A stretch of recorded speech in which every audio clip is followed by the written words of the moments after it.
गलत है या सजा।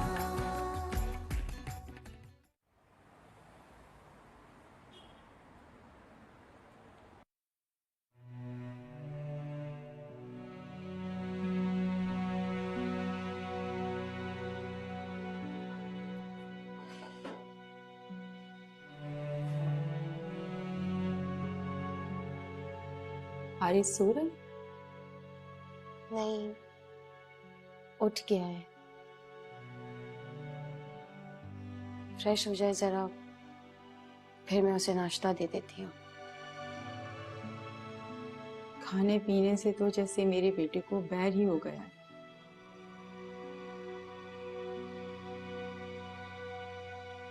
क्या हाल कर दिया है मेरे हंसते खेलते बेटे का नवीन ने। फूफो, आप फिक्र ना करें। इंशाल्लाह कुछ ही दिनों में ना फिर से वैसे ही हंसने बोलने लगे, पहले जैसा हो जाएगा। बेटा, मुझे पूरा यकीन है कि तुम्हारी संगत में मेरा बेटा इस गम और दुख के भंवर से बाहर निकल आए। लेकिन ये सब कुछ उस वक्त मुमकिन होगा जब आप परेशान रहना छोड़ देंगी, क्योंकि आपको इस तरह दुखी देखकर आरिस को अपने गम का एहसास और ज्यादा होगा।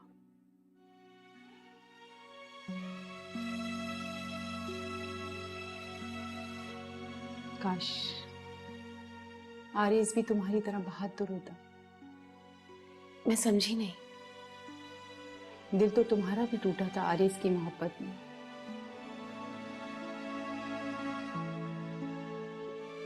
लेकिन तुमने अपने दुख को अंदर ही अंदर पाल कर समेट लिया।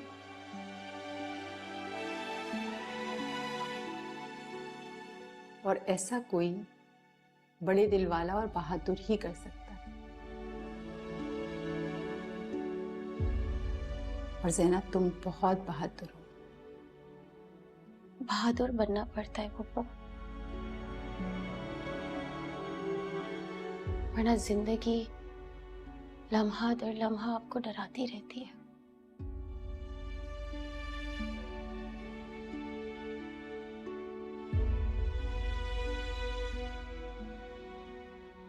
ऐसे क्या देख रही हैं पप्पो? देख रही हूँ कि इतनी नाजुक सी छोटी सी लड़की इतनी बुर्दवारी और समझदारी की बातें कर रही है। लगता है दिल के टूटने से तुम वक्त से पहले बड़ी हो गई हो। बड़ी तो हो गई हूँ, अब मैं बच्ची तो नहीं रही। नवीन की फरेबी फितरत और आरिस का दुख देखती हूँ तो मुझे लगता है कि कहीं तुम्हारे टूटे दिल की आवाज अर्श तक तो नहीं पहुंच गई। वो मेरा दिल टूटा जरूर था, लेकिन दिल टूटने की आवाज मैंने अर्श तक पहुंचने ही नहीं दी।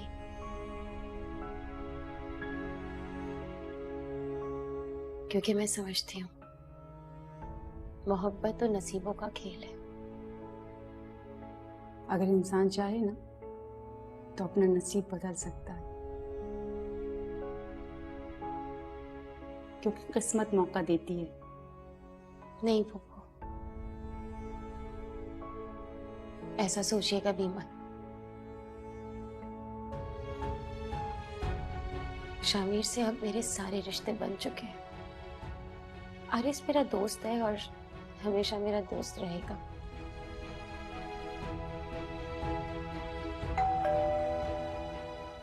मैं देखती हूँ।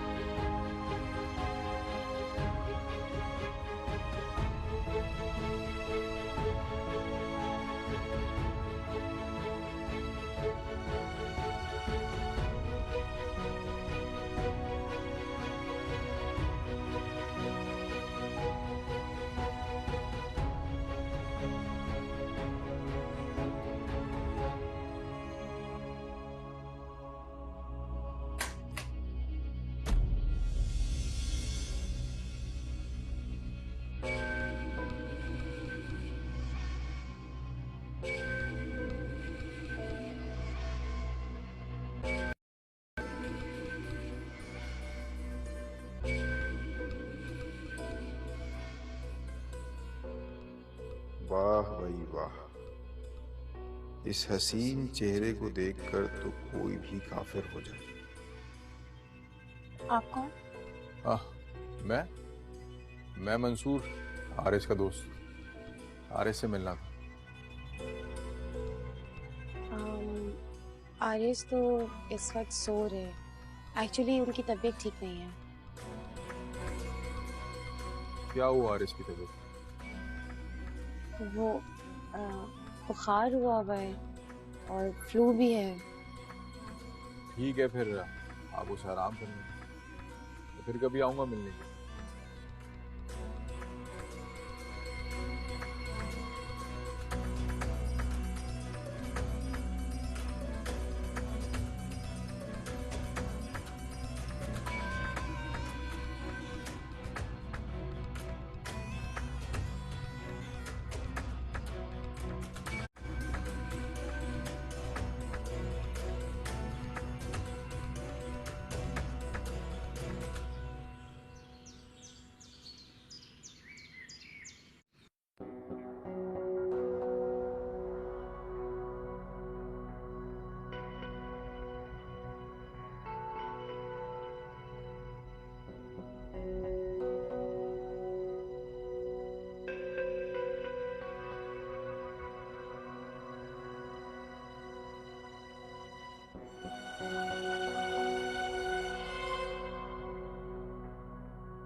अपने करतूत के बाद फोन भी ऑफ कर दिया है।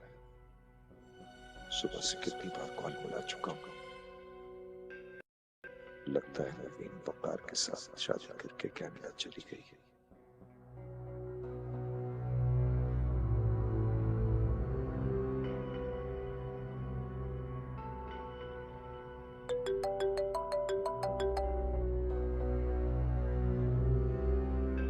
जी बिलग्रामी साहब, ऑफिस में काम है तो मैं क्या करूं?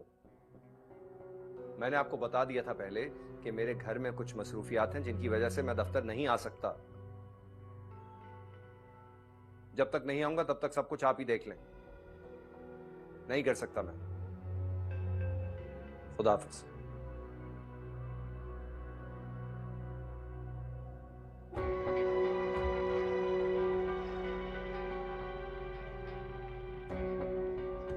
मुख्तार, कहीं जा रहे हैं आप? हाँ, कहाँ जा रहे? राशिदा बहन के घर। वहां क्यों जा रहे हैं? एक लाचार बाप होने की माफी मांग ले। आपने बदनामी के डर से ऑफिस जाना छोड़ दिया है, फिर रास्ता के घर जाकर अपने ही हाथों अपनी बदनामी का ढोल पीटने का क्या फायदा? इसलिए कि अगर उन्हें किसी और की जुबानी पता चल गया तो मैं उन्हें मुंह भी नहीं दिखा सकूंगा।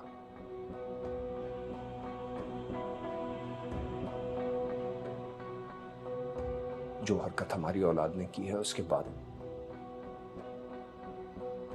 हर चीज के हम ही जिम्मेदार हैं।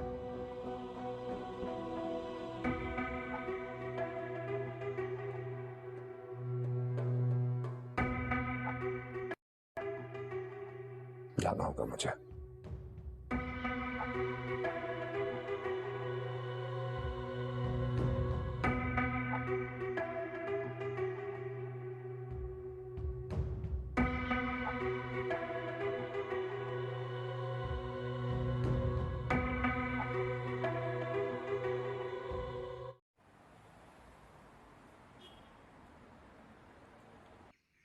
बख्तियार भाई, ना तो आपको हाथ जोड़ने की जरूरत है और ना शर्मिंदा होने की जरूरत है। एक बहन अपने भाई का सर झुका हुआ नहीं, ऊंचा देखना चाहती है।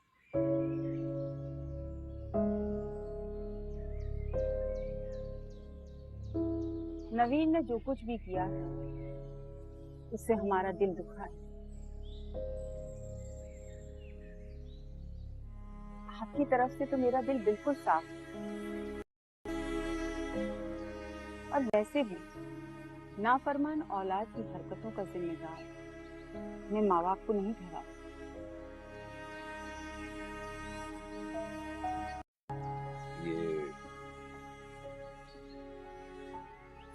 आपकी आला ज़र्फ़ी है राशिदा बहन।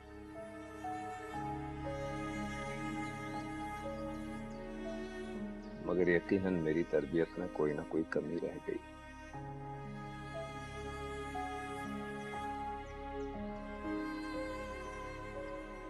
नवीन ने मुझे कहीं का नहीं छोड़ा।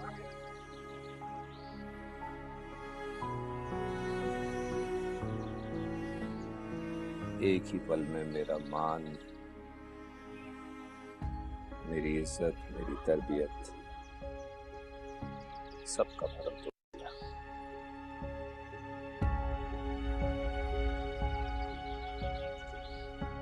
सब चकनाचूर कर दिया उसने। लेकिन बख्तियार भाई, इस बहन के दिल में आपका मान सम्मान हमेशा रहेगा। आपका बड़ापन है ये कि आपने इस तरह सोचा।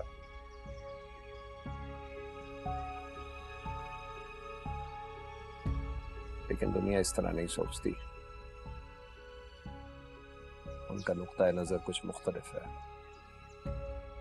दुनिया की फिक्र में हमें फिक्रमंद नहीं होना चाहिए, और ना ही दुनिया की वजह से हमें अपनी आला ज़र्फ़ी छोड़नी चाहिए।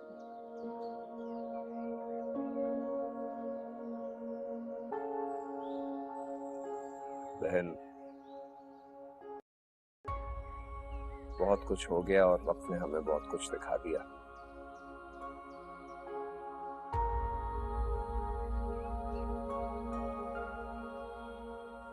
मैं आपकी नजरों के सामने बहुत शर्मिंदा हूं, मगर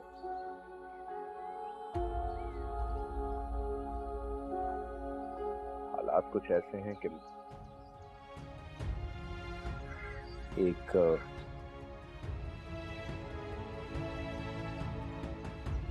दरख्वास्त करना चाहता हूं, अगर आपकी इजाजत हो तो।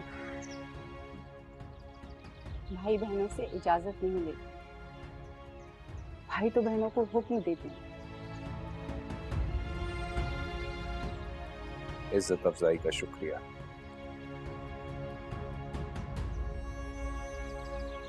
बात ये थी बहन के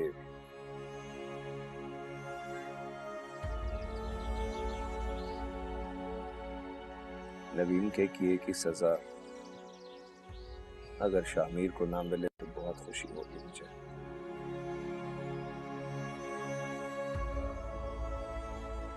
आप जानती हैं कि शामिर ज़हना बेटी को पसंद करता है। उसकी जिंदगी है वो।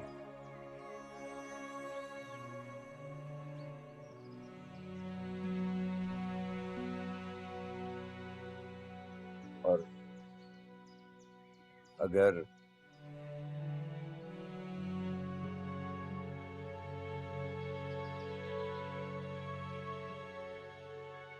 शामिर और ज़हना की शादी हो जाए तो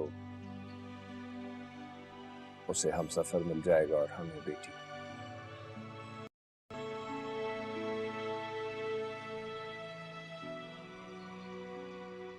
आपको तो पता है, सारी जिंदगी वो बाप की शफकत और माँ के प्यार से महरूम रहा है।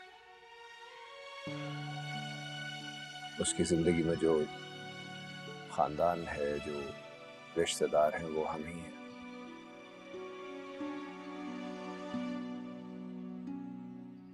अगर उसे ज़हना ना मिली तो वो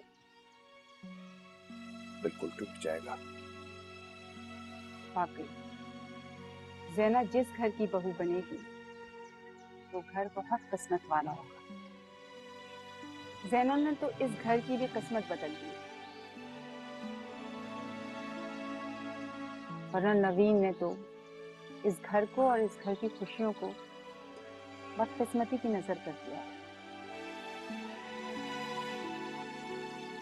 वरना आरेज को गम से निढाल देखकर मैं तो डर गई थी, लेकिन ज़ैना की दिलजोई और उसकी कुर्बत ने उसे गम से मुकाबला करने का हौसला दिया।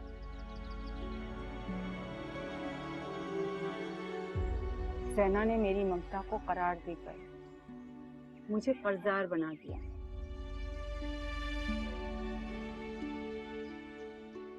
मैं इस कर्ज के बदले उसे इनाम देना चाहती हूँ।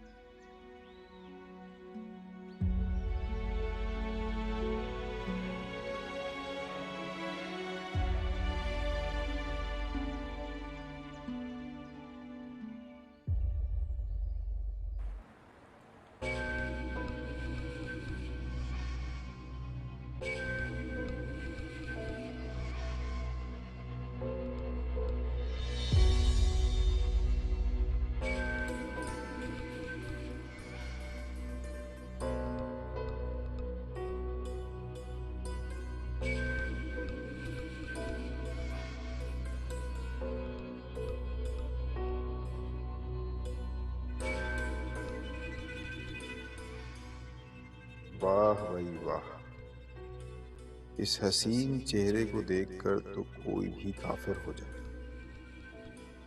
आप कौन? मैं हूं तुम्हारा दीवाना, पहली नजर में तुम पर फिदा होने वाला, तुम्हें सबसे छीन कर अपना बनाने वाला। मैं हूं मंसूर। कैसा लगा तुम्हें पहली मुलाकात में? बहुत अच्छा ही लगा होगा।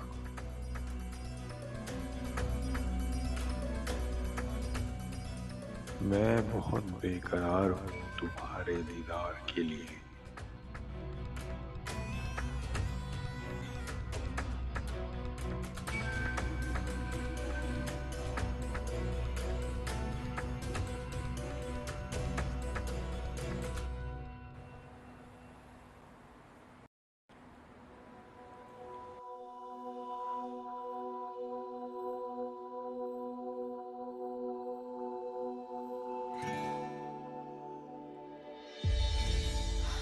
आरेज, इन 2 दिनों में ना मुझे तुम्हारी बहुत कमी महसूस हुई है। अब तुम आ गए हो तो शामिर और जहना के मामले में मेरी हेल्प करो। अब तो जिंदगी भर के लिए तुम्हें मेरी कमी महसूस नहीं होगी, इसलिए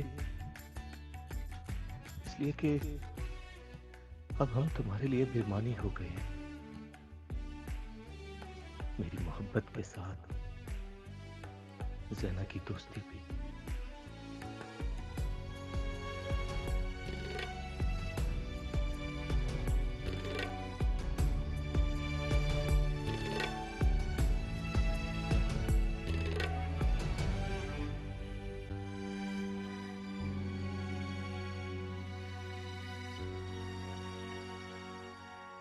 मैं जानती हूँ तुम उसके बारे में सोच रहे हो जिसने तुम्हें हमेशा के लिए भुला दिया। क्यों उसके बारे में सोचकर अपने दिल को जला रहे हो?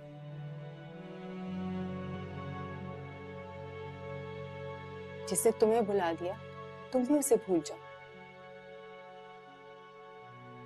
हमें भुलाया उससे जाता है जो याद ना आता।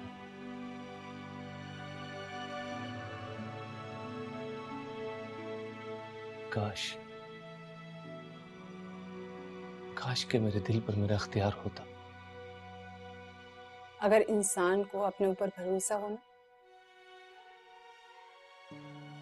तो फिर वो अपने दिल को भी अपने अख्तियार में कर लेता है।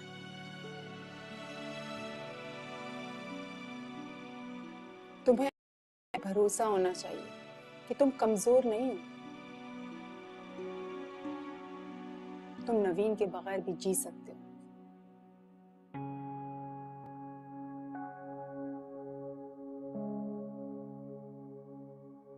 और जिस नवीन के लिए तुम अपने आप को हल्कान कर रहे हो ना, अब तो उसके घर वाले भी उससे नफरत करते हैं।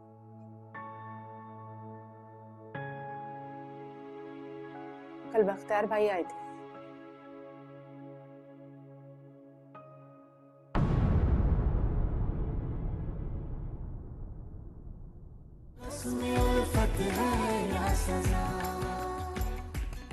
खुलकर तो नहीं, लेकिन ढके छुपे अल्फाजों में कहा कि अब जैना हमारे घर की बहू बनेगी।